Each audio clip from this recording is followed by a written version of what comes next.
Live with balanced news you can count on. This is News 4 at 4. In today's 5-Minute Gardener, many people choose the plants for their garden based mostly on color. Some people are more concerned with fragrance, and yet others want to attract birds. Our 5-Minute Gardener, Debbie Mounts from Harlow Gardens, shows us what to plant if you want to see more hummingbirds. Good afternoon. It's Debbie Mounts, the 5-Minute Gardener. We live in an area of North America that has the most varieties of hummingbirds than any place else. How lucky are we with that? And the hummingbirds, what a wonderful, wonderful gift to our garden. They're so delightful to watch, and they're just playful, and how fun is that? So today I want to talk about the different ways you can attract hummingbirds to your garden and some of the different plant material that will help you do that. Now, you do want to have plant material that is good for the hummingbirds. If you just have a feeder, you're going to be a little bit limited.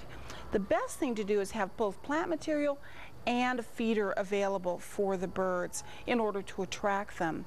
And the color red is the color that is going to be the first color that they are attracted to.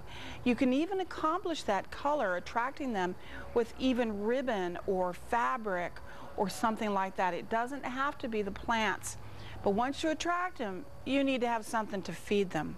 So in front of me I have some of the plant material that will work for attracting hummingbirds and doing a really good job of feeding them. Okay, now you'll notice that all of these flowers that I have, all of these flowers have something in common, which is that they are a tubular type flower, and that's what the hummingbirds like. The shape of the flower, that little tubular shape, protects the other nectar robbers like bees. It's not so easy for the bees and such to get in there, but the hummingbirds can get right down in those tubular flowers. That's why they like the tubular flowers. Now you notice here I have a shrimp plant. Now this has a little white flower. This is actually the flower part, but they're attracted to the color of the plant, which is in the kind of orange and red family, and then they still go into that white tubular flower. So we have a shrimp plant here. We have a Mexican honeysuckle here. This is called Salvia greggii, or a little Texas sage here. This one's called Hamelia patens, or firecracker bush. This is a great hummingbird attractor. And this is called Mexican firebush. Little thin red flowers on it. I think you can see those better a little bit here. And this one is one of my favorite vines. This one is called trumpet creeper, Madame Galen trumpet creeper. Big, beautiful orange flowers. The hummingbirds adore it. Okay, well now you just got to start digging holes and planting some hummingbird attractors. Have fun. Those are all such beautiful flowers, They too. are. And is it just the sweetness of the nectar that attracts them? Well, they use a lot of energy. You know, that's why you'll see them, you know, just moving those wings that fast. Just they go hovering. Through, yes. So you'll see them feeding and feeding and feeding and feeding, and then they rest. And then they feed. So they need that constant supply of food to keep those little wings going that fast. I mean, if we were flapping that hard, we'd be eating all the time too. Yeah. Anyway, so I brought some feeders, okay, and I also brought a little buddy here. This is a little finger puppet. He's going to help me demonstrate these things here. So this is, there's lots of, here Martha, you can hold on to this one. There's some fancy feeders, and there's just simple feeders. Here's kind of a simple feeder. But what you're looking for is, like this one's blue, but it has that red little flower on it where the hummingbird gets in there and feeds, and that's what's going to attract the hummingbird.